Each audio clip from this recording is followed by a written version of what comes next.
फाटा के इलाकों में जो है वो सूरत हाल काफ़ी गंभीर है। वज़ीरिस्तान में अवाम ने खुद निकल कर एहतजाज किया, खैबर एजेंसी में लोगों ने निकल कर एहतजाज किया और दीगर इलाकों में पाकिस्तानी निकल कर एहतजाज कर रहे हैं। कबायली इलाकों के रहने वाले पश्तून अब ये समझते हैं कि उनके ऊपर एक ऑपरेशन मुसद्दत किया जा रहा है। मैं जब खैबर पख्तूनख्वा के बहुत सारे इलाकों में घूमा, बहुत सारे लोगों से मिला और मैंने वहाँ पे काफ़ी लंबा वक्त गुजारा, तो मुझे एक आदमी भी ऐसा नहीं मिला, चाहे उसका ताल्लुक ANP से हो, चाहे उसका ताल्लुक पीपल्स पार्टी से हो, चाहे उसका ताल्लुक जो है वो PTI से हो, कोई एक बंदा मुझे खैबर पख्तूनख्वा में ऐसा नहीं मिल रहा था जो ऑपरेशन का हामी हो। तमाम लोग यही कहते थे कि ऑपरेशन करके हमारी नस्ल कुशी होती है, हमारा नुकसान होता है, हमारी जानें भी जाती हैं, हमारा माली नुकसान भी होता है और उसके बदले में हमें मिलता कुछ नहीं। जब से पाकिस्तान बना है तब से लेकर अब तक हमारे ऊपर बार बार ऑपरेशन किए जाते हैं। इन ऑपरेशंस के जरिए से पैसा कमाया जाता है, डॉलर्स कमाए जाते हैं, बैरूनी आकाओं को खुश किया जाता है, दुनिया को बेवकूफ़ बनाया जाता है और हमें उसके बदले में कभी कुछ नहीं मिलता। हमारी ज़मीनें जो हैं वो हमसे छिन जाती हैं, हमारे वसाइल हमसे छिन जाते हैं, हमारे प्यारे हमसे छिन जाते हैं। अब वो बार बार यही बात करते थे और वो किसी किस्म का भी पाकिस्तान की मिलिट्री एस्टेब्लिशमेंट पे भरोसा करने के लिए तैयार नहीं थे और किसी किस्म का भी ऑपरेशन पाकिस्तान के कबायली इलाकों में वहाँ के रहने वाले लोग नहीं चाहते। अब ये जो एहतजाज हुआ है ये बड़ा शदीद अवामी रद्द-ए-अमल है और बड़े पैमाने पर एहतजाज हुआ है। इस पर मुराद सईद का एक ट्वीट भी आया है जिसमें उन्होंने नुमाइंदगी की है पश्तून अवाम की। मुराद सईद कहते हैं कि खित्ते बिलखसूस खैबर पख्तूनख्वा को नई जंग में धकेलने और दहशतगर्दी की वापसी की गलत पॉलिसी की निशानदेही की तो प्रोपेगेंडा करार दिया गया। ये मुराद सईद ने मेरे से भी बात की थी और उस वक्त मुराद सईद ने एस्टेब्लिशमेंट को भी बताया था और बार बार खबरदार किया था 2022 में कि डिज़ाइन के तहत, प्लानिंग के तहत कुछ दहशतगर्द ग्रुपों को खैबर पख्तूनख्वा में दाखिल किया जा रहा है। उनके जरिए से खैबर पख्तूनख्वा में हालात खराब करवाए जाएंगे और फिर यहाँ पे ऑपरेशन के नाम के ऊपर बड़े पैमाने पर फोर्सेस दाखिल हो जाएंगी। ये मुराद सईद ने कहा था तो उस वक्त कहा गया जी प्रोपेगेंडा कर रहा है। अवामी ताकत से दहशतगर्दों को वापस धकेला तो फैसला साजों को इसमें अपनी शिकस्त महसूस हुई और गद्दार डिक्लेयर कर दिया गया। मुराद सईद को एक आगे गद्दार आदमी है, ये गलत बात कर रहा है। हालांकि यहाँ पे दहशतगर्द आए थे। मालाकंड में 3 मरतबा ये कोशिश की गई, अवाम ने बहुत एहतजाज किया और बिल आखिर यहाँ से दहशतगर्द वापस चले गए अफगानिस्तान। तो जब यहाँ पे नाकाम हो गए तो फिर जनूबी इजला जो साबिका फाटा है उसकी जानिब से खेल का आगाज हो गया। हमारे सरों की कीमत लगा दी गई, ये जो दहशतगर्द नासिर है उन्होंने लगाई। मगर इस सबसे बड़ी बदनसीबी यह है कि हर बात, हर खदशा और हर दावा सच साबित हुआ। काटलिंग में ड्रोन हमला हुआ, मासूम अवाम शहीद हुए तो फैसला साजों ने पब्लिक इंटरेस्ट में इनको दहशतगर्द साबित करने का बयानिया चलवा दिया। हमने पूरी दुनिया को बताया कि ये कोई दहशतगर्द नहीं, सवात की गुज्जर बरादरी से ताल्लुक रखने वाले मासूम लोग थे, लेकिन रियासत पर काबिज माफिया और इनका सहूलतकार मीडिया उनको दहशतगर्द साबित करने पर तुला रहा। इसी तरह ड्रोन हमलों में इजाफा होता चला गया। अपने ही शहरियों पर उनकी अपनी ही फौज पब्लिक इंटरेस्ट में ड्रोन हमले करती रही। घर, खेल के मैदान, बुजुर्ग, बच्चे सब पब्लिक इंटरेस्ट में बिला तफरीक कत्ल किए गए। हर दफा नया बयानिया, नया झूठ। कभी कहीं बच्चे और अवाम नहीं दहशतगर्द मारे गए हैं, कभी कहें कि ड्रोन तालिबान ने किया है, तो ये भी किसकी नाअहली थी कि अगर तालिबान ने ड्रोन किया है। तो यहां तक अमन तहरीक के साथियों ने पैगामात भेजे कि हमारे ऊपर ना सिर्फ जमीन तंग कर दी गई है बल्कि फिजा में ड्रोन भी पीछा करते हैं। अगर ड्रोन गिराना शुरू करेंगे तो कहा जाएगा कि रियासत से टक्कर ले ली है, दहशतगर्द हैं। अगर खामोश रहते हैं तो एक एक करके अमन के लिए उठने वाली हर आवाज खामोश कर दी जाएगी। अब ये सूरत हाल है जी खैबर पख्तूनख्वा में। वो लोग अमन चाहते हैं और क्या चाहते हैं, वो जिंदा रहने का हक चाहते हैं और क्या चाहते हैं। वो चाहते हैं कि उनके बच्चे मैदान में खेलने जाएं तो महफूज तस्वुर किए जाएं। जैसा कि रावलपिंडी, इस्लामाबाद में रहने वाले बच्चे जब खेलने के लिए जाते हैं तो उनके माँ बाप समझते हैं, कंटोनमेंट में रहने वाले बच्चे जब खेल कूद के लिए बाहर जाते हैं तो उनके माँ बाप को लगता है ये महफूज रहेंगे। इसी तरह जो वज़ीरिस्तान में रहने वाले लोग हैं, जो फाटा में रहने वाले लोग हैं, वो यही चाहते हैं ना कि उनके बच्चे खेलने के लिए जाएं तो महफूज रहे और उन्हें इस बात की फिक्र ना हो। अटैक हो जाता है, बच्चे शहीद हो जाते हैं, कभी जो बच्चे खेल रहे हैं उनके ऊपर अटैक हो जाता है और कभी कहा जाता है कि ये अटैक कोई और कर रहा है। और अब एक नया तमाशा शुरू होने लगा है। 18वीं तरमीम पास हो चुकी है, फाटा का इंतजाम हो चुका है, लेकिन चूंकि बड़ी गेम का हिस्सा बनने की ख्वाहिश और ऑफर है, इसलिए सूबाई हुकूमत और मुंतखब नुमाइंदों को बाईपास करके पुराने मकामी निज़ाम का नाम देकर पब्लिक इंटरेस्ट में नया तजुर्बा करने जा रहे हैं। मकसद नई जंग या ऑपरेशन की आड़ में मादनियात पर कब्जा और बैनुल-अक़वामी मफादात है। वरना पब्लिक इंटरेस्ट की फिक्र होती तो बॉर्डर सिक्योरिटी की जिम्मेदारी सर अंजाम देते। इसके लिए तो सही गलत की कोई तर्जीह नहीं थी। तो अब ये मुराद से दोबारा ये बता रहे हैं कि ये जो कुछ किया जा रहा है, फाटा का अगर मर्जर हुआ तो उसके फंड देना ताकि वहां के लोगों पे खर्च किए जाए, वहां को डेवलप किया जाए, वहां की सिक्योरिटी बेहतर की जाए। फंड आप देते नहीं है तो कैसे चीजें बेहतर होंगी। और फंड जानबूझकर रोके हुए हैं ताकि फाटा वापस वफाक के कब्जे में चला जाए। और यहां पे एक ऑपरेशन का प्लान हो रहा है। लोग इस बारे में बहुत खाइफ हैं। जो आवाजें इसके लिए उठती हैं उसके बारे में मुराद सईद कह रहे हैं कि फिर ड्रोन हमलों के जरिए खौफ फैलाया जाता है, फिर कर्फ्यू पे ऑपरेशन की ख्वाहिश का इजहार, और अब जिरगा सिस्टम बहाल करने जैसे नाम देकर नई चालें चली जा रही हैं। क्या ये इलाके जो है वो तजर्बा कहां है? उन्होंने ये भी सवाल किया। अगर आपका ख्याल है कि आप ऑपरेशन का ऐलान करके एक मरतबा फिर हमें घरों से निकाल देंगे तो ये आपकी भूल है। ये 2008 नहीं है। कौम देख रही है कि जब रियासत किसी और महाद पर मसरूफ हो जाती है तो कैसे साबका फाटा में भी अमन आ जाता है। यानी यहां पे बदअमनी तभी होती है ना जब एस्टेब्लिशमेंट की यहां पे ज्यादा हिलजुल शुरू हो जाती है तो बदअमनी शुरू हो जाती है। जब किसी और तरफ लगते हैं तो यहां पे अमन आ जाता है।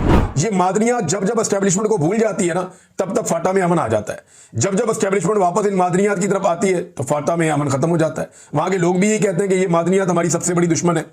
तो डालड़ी जंग कह रहे हैं मुराद सईद कि डालड़ी जंग शुरू करके दुनिया को हमारे जनाजे दिखाकर ड्रोन में मासूम लोगों को शहीद करके डॉलर आप कमा लेंगे अगर आपको ये लगता है, और इन सब की आड़ में हमारे इलाकों के ज़खायर पर कब्जा कर लेंगे तो ये आपकी खाम ख्याली है। अब पब्लिक अपना इंटरेस्ट आपके बयानियों से नहीं जांचती। बाजोड़ से वजीरिस्तान तक जो खून रेजी का खेल खेला जा रहा है, अपनी ताकत को तूल देने के लिए बड़ी ताकतों की लड़ाई में रेलिवेंट रहने और हमारे वसाइल को अपने मफादात के लिए इस्तेमाल करने के लिए इन ड्रामों को बंद करना होगा।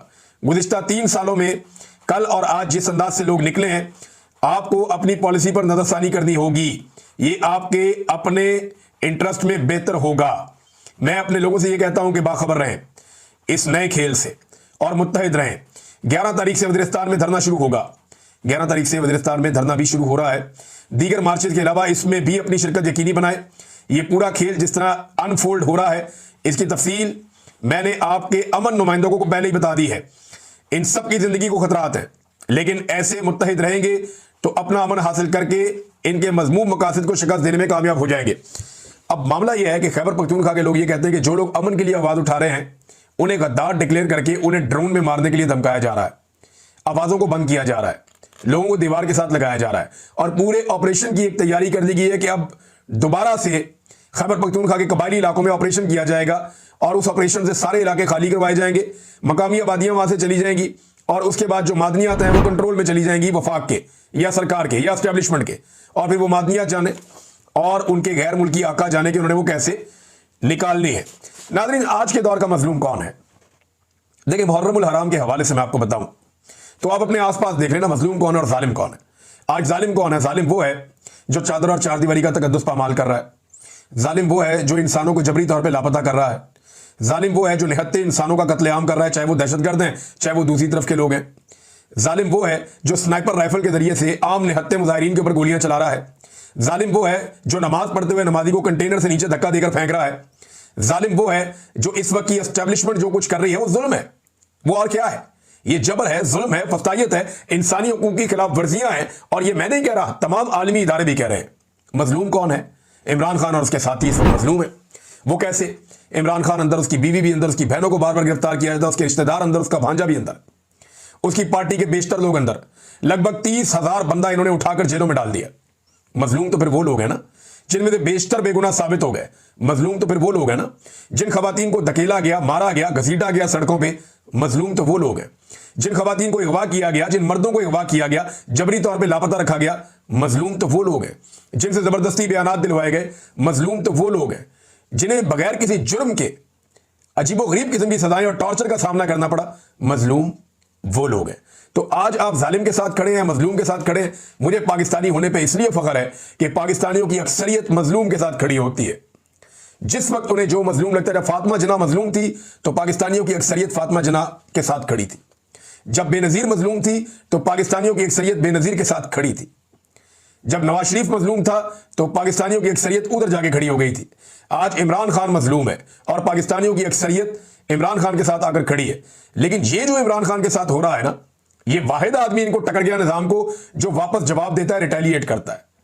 ज्यादातर लोग हाथ बांधकर बैठ जाते हैं, मजबूर हो जाते हैं, डर जाते हैं, खौफजदा हो जाते हैं। जैसा कि नवाज शरीफ या आसिफ जरदारी कंप्रोमाइज हो गए थे, लेकिन इमरान खान कंप्रोमाइज नहीं हो रहा, डील नहीं कर रहा।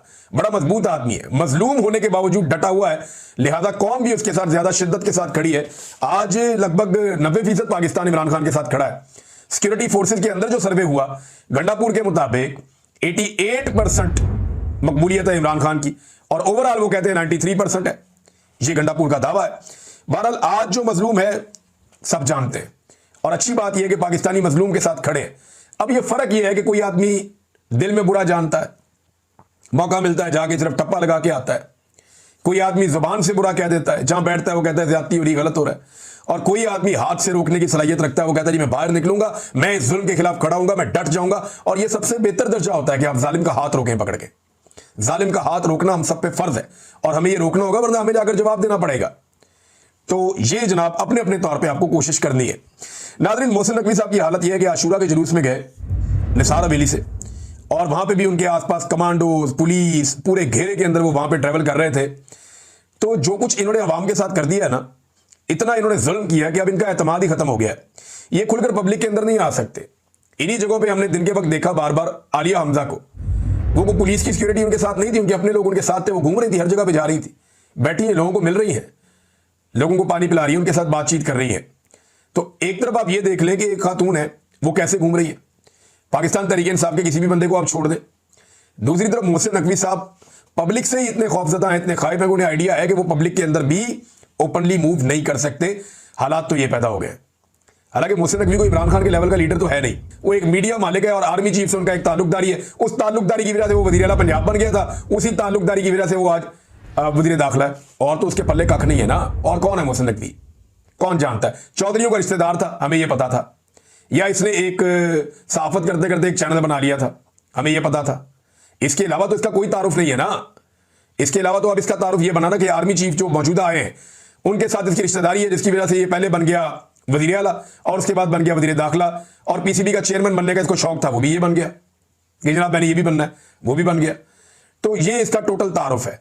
अब नाज़रीन, एक और सुहेल वड़ाइच साहब ने एक तजिया किया है। मैं हैरान हो जाता हूं कि ये लोग ये इस तरह के स्टेटमेंट्स कैसे दे सकते हैं, हैरत होती है मुझे। सुहेल वड़ाइच साहब कहते हैं जी कि एस्टेब्लिशमेंट के बाद तशद्दुद का आईनी इख्तियार है, तशद्दुद पर उसकी मोनोपोली है, बाकी कोई तशद्दुद करे तो एस्टेब्लिशमेंट उसे कुचल देती है, यही रियासत होती है। एक तो तशद्दुद किसी और ने किया नहीं, कोई तशद्दुद की पॉलिसी पाकिस्तान तहरीक इंसाफ की नहीं है, ये सारे मानते हैं और जानते हैं। बड़े पुरअमन तरीके से हर जगह पे वो आते हैं, उनको अगर कोई ना मारे, उनके ऊपर आंसू गैस ना फेंके, उनको डंडे ना मारे, वो आंसू गैस का गोला उठा के वापस फेंकते हैं। उन्हें जब कोई मारता है तो वो तो तरीके लब्बैक की तरह रिटेलिएट भी नहीं करते बेचारे। 7-7, 8-8 हज़ार बंदा उनका गिरफ्तार हो जाता है एक ही दिन में। कैसे हो जाता है? तरीके लब्बैक का इतना बंदा आप एक दिन में गिरफ्तार करें ना, वो वापस डंडे मारते हैं, पुलिस वालों से कलमे पढ़ाते हैं, वो दोबारा इस्लाम कबूल करवाते हैं पुलिस वालों को। मैंने खुद बहुत सारी वीडियो देखी, अपने सामने मैं देखता हूँ ये सारी चीजें। तो सुहेल वड़ाइच साहब एक सीनियर सहाफी हैं, इस उम्र में आके उनको आइन और कानून के बारे में पता होना चाहिए। तो वो फौज को रियासत कहते हैं, जो गलत है। रियासत का आईने पाकिस्तान के अंदर एक आर्टिकल मौजूद है, मैंने पहले भी हवाला दिया कि उसको पढ़ें, आपको आइडिया हो कि रियासत क्या होती है। और दूसरा ये कहना कि रियासत के बाद तशद्दुद का आईनी इख्तियार है, ये कोई आईनी इख्तियार, तशद्दुद का तो आईनी इख्तियार होता ही नहीं है। ये तो एस्टेब्लिशमेंट के बाद ऐसा कोई इख्तियार है ही नहीं। एस्टेब्लिशमेंट कहते हैं किससे? मिलिट्री इंटेलिजेंस, मिलिट्री एस्टेब्लिशमेंट है ना एक्चुअली। फौज के चंद आला अफसरान और उनके साथ चंद लोग बैठे हुए एक इकट्ठ सा बन जाता है, इसको एस्टेब्लिशमेंट कहते हैं। नॉर्मली ये आर्मी चीफ ही होता है, जो फैसला आर्मी चीफ ने किया वही एस्टेब्लिशमेंट का फैसला है। अब आइन और कानून में तो तशद्दुद की ममानियत है। यूज ऑफ फोर्स कितना होगा, कैसे होगा, किन कंडीशंस में होगा, ये तो बाकायदा कानून के अंदर, लॉ के अंदर लिखा हुआ है।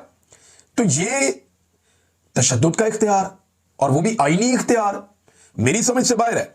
यहां तो सिर्फ गिरफ्तार करके अदालत में पेश करने का कानूनी और आईनी जवाब मौजूद है। अगर कोई आपके ऊपर गोली चला रहा है, आप उसके ऊपर गोली चला सकते हैं, बस ये मौजूद है।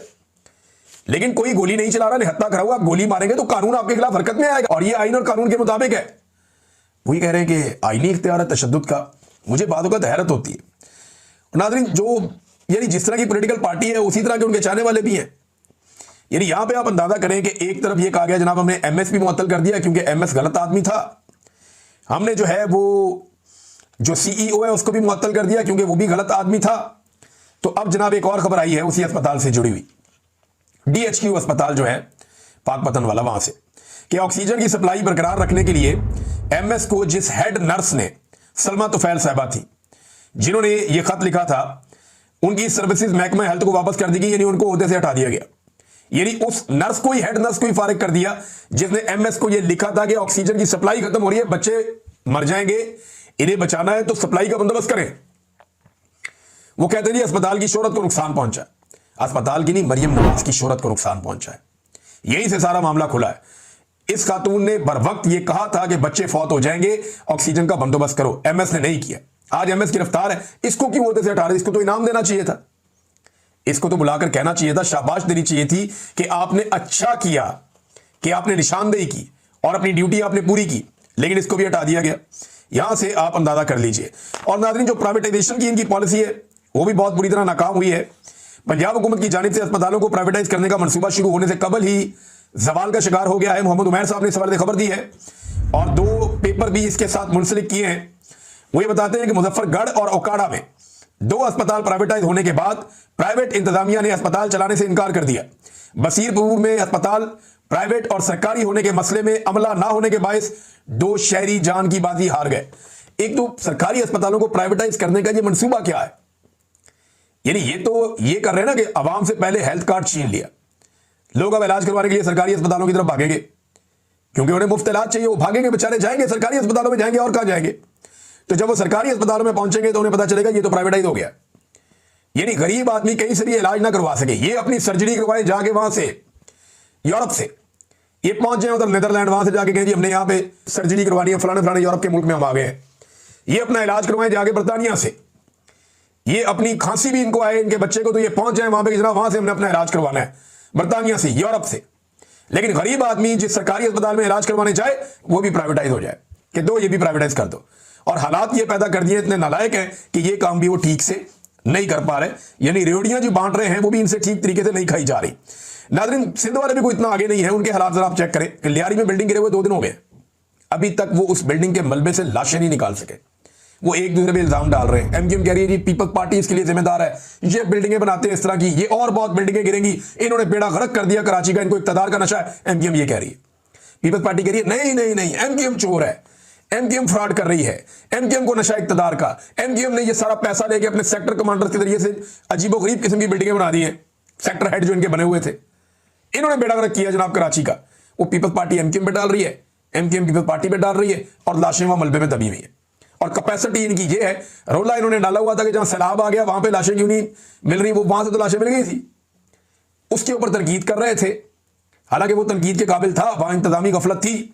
लेकिन यहां पे तो आप, इतना बड़ा शहर है, पाकिस्तान का सबसे बड़ा शहर है, वहां पे मलबे से लाशें निकालते हुए 2 दिन हो गए इनको। अब तक की इतला के मुताबिक 19 लोग इसमें जाँ बाग हुए हैं और यह बताया जा रहा है कि अभी मजीद लाशें मिलने की तवक्को है। हैरत होती है मुझे कि ये कितने नालायक लोग हैं। और पाकिस्तान की इन्होंने हालत क्या कर दी, जरा नाज़रीन ये आप सुने। एक चीज मैं आपके सामने रखने वाला हूं, कर्जों की सूरत हाल। इस वक्त जो लेटेस्ट खबर आई है कर्जों के हवाले से, वो ये बताती है कि वफाकी हुकूमत के कर्जे 76,045 अरब रुपए की नई बुलंद तरीन सतह पर पहुंच गए हैं। ये रिकॉर्ड कर्जे हैं जो मौजूदा हुकूमत ने हासिल किए हैं। ये कहते हैं हम इकोनॉमी ठीक कर रहे हो, कर्जे लेकर कौन सी इकोनॉमी ठीक होती है? और ये कौन सी साइंस है? दुनिया का कोई साइंटिस्ट आके मुझे समझा दे, कोई इकोनॉमिस्ट आके ये दावा कर दे जनाब कर्जे लेते जाओ इकोनॉमी बेहतर हो जाती है। और भाई कर्जे उतारने से इकोनॉमी बेहतर होती है, कर्जे वापस करने से इकोनॉमी बेहतर होती है, या कर्जे जो आप ले रहे हैं उनकी शरह कम करने से इकोनॉमी बेहतर होती है? पाकिस्तान के 77 साल के अंदर जो कर्जे लिए गए, वो 75-76 साल में, 2022 तक 75 साल में जो कर्जे लिए गए ना पाकिस्तान में, 2022 तक जब तक इमरान खान साहब की हुकूमत थी, वो 43,000 अरब थे, 43,000 अरब रुपीज, बिलियन रुपीज। ये कर्जा लिया गया था पाकिस्तान बनने से लेकर 2022 में इमरान खान साहब की हुकूमत गिरने तक। कितना? 43,000 बिलियन, 43,000 अरब इमरान खान की हुकूमत गिरने के दिन तक। और उसके बाद से लेकर अब तक 3 सालों में जो कर्जा लिया गया, ये पहुंचा दिया इन्होंने 76,000 अरब तक। अंदाजा कीजिए आप, 76,000 अरब तक का मतलब आपको पता है? 33,000 अरब कर्जा इन्होंने ले लिया 3 सालों में। 75 सालों में जितना कर्जा लिया उसके करीब करीब कर्जा इन्होंने 3 सालों में ले लिया। और अगर ये 1 साल और रुक गए या 1.5 साल और रुक गए तो ये डबल कर्जा ले लेंगे जितना पाकिस्तान बनने से लेकर अब तक पाकिस्तान ने लिया। अंदाजा करें आप, ये कैसे जालिम हुक्मरान आए हैं। इन्होंने पाकिस्तान की पूरी मईशत को निचोड़ के रख दिया है। पाकिस्तान में जो सरमायाकारी है 50 साल की कम तरीन लेवल पे आ गई है। पाकिस्तानी सरमायाकार पाकिस्तान छोड़कर बाहर भाग रहे हैं। आज मुझे बेशुमार लोगों ने राब्ता किया कि जनाब अपनी प्रॉपर्टी, अपनी चीजें हम बेचकर पाकिस्तान से जा रहे हैं। एक दोस्त ने, वो पाकिस्तान के अंदर कारोबार करते हैं, उन्होंने बताया कि कोई आदमी जमीन का एक टुकड़ा खरीदने को तैयार नहीं है। कम कीमत में बेचता हूं, कोई लेना नहीं चाहता। लोग अपनी फैक्ट्रियां, अपनी चीजें ओने पोने बेचकर पाकिस्तान छोड़कर जा रहे हैं। वो ये कहते हैं ये मुल्क एस्टेब्लिशमेंट चलने ही नहीं देगी, जो हालात पैदा हो गए। ऐसी सूरत हाल में जब डॉक्टर्स जा रहे हैं, इंजीनियर्स जा रहे हैं, ब्रेन ड्रेन हो रहा है, उस वक्त इन्हें लगता है कि ये मईशत ठीक कर रहे हैं, ये गरीब आदमी का खून नचोड़ रहे हैं और अपनी तनख्वाहें और मुराद बढ़ाते चले जा रहे हैं, बढ़ाते चले जा रहे हैं, बढ़ाते चले जा रहे हैं। और उनको बढ़ाने के लिए ये अंधाधुंध कर्जे ले रहे हैं और उन्हीं कर्जों के नीचे पिस के हमारी ये हालत हो गई है। अब अगर पाकिस्तान में कोई अवामी हुकूमत आ भी जाए, फर्ज करें, तो इससे निकलना क्या आसान होगा? क्या इससे निकलना आसान होगा? 76,000 अरब के कर्जे हैं, इनसे निकलना आसान होगा? इनसे निकलने में आपको 2 दहाइयां लग जाएंगी कम से कम, और वो भी अगर कंटिन्यूटी रही और एस्टेब्लिशमेंट ने कोई नया पंगा ना लिया तो।